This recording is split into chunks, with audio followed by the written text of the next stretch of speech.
take a good look at this picture. It's a picture that I was able to make very quickly using Microsoft Paint on my computer.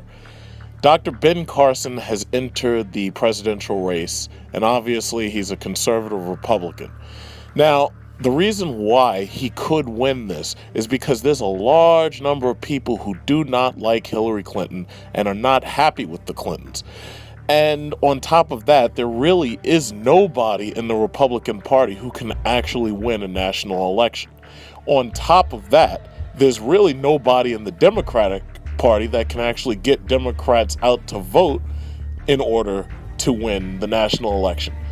Hillary is not perfect at all, and her candidacy is far from secured, especially after losing to Barack Obama.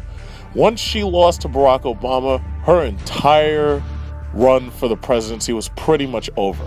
At this point, she's too old, and God forbid you ask her about Benghazi, she'll just fall and hit her head again and then have to wear those really thick glasses in order to correct her eyesight.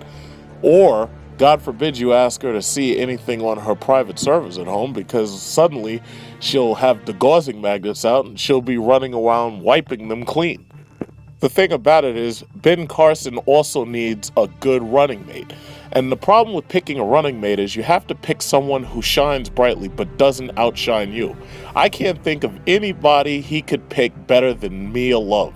Here you have this black female conservative who's slowly rising through the ranks under her own accord.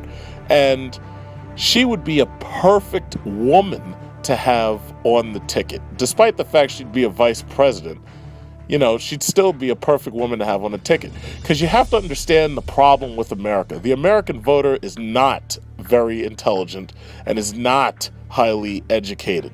The real problem is we live in a Dancing with the Stars mentality country where people think voting is like when you're voting for American Idol. It's like they only vote for people who they just like. Now, my problem is I want somebody who's intelligent. I would prefer somebody who's had governing skills. But the thing about it is, Barack Obama didn't have governing skills, and you could see how well that's going. Now, as for Mia Love, you have to pick a woman who can't be attacked. The problem with Sarah Palin is she opened herself up wide for attack by allowing the liberal media to get enough on her in order to make her look like a complete idiot. Mia Love is a black girl with real hair, a white husband, and half-white children. It's going to be extremely hard to attack her because anything you say against her would either be conceived as sexist, racist, or some other thing that ends with "ist." Then there's Carly Fiorina. I absolutely do not want Carly Fiorina. I am a Hewlett-Packard fan, and this numbnut moron nearly destroyed Hewlett-Packard. She was selling off all their assets like left and right. I don't know if she got rich off of it, but because of her, Hewlett-Packard continued to turn out crappy products. They continued to turn out less horribly competitive cameras. They were going to goddamn sell the laptop and the desktop computer manufacturing.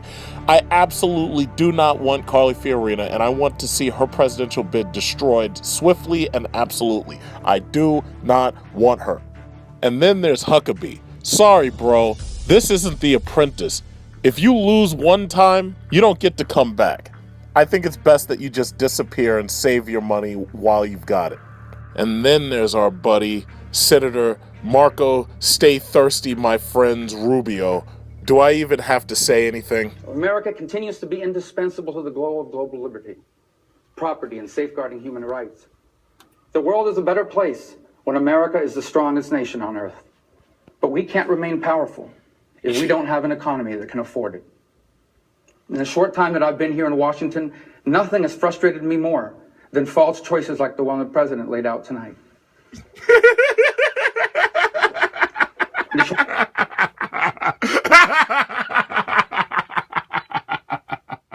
So, after that little diversion, let me get back to my original point.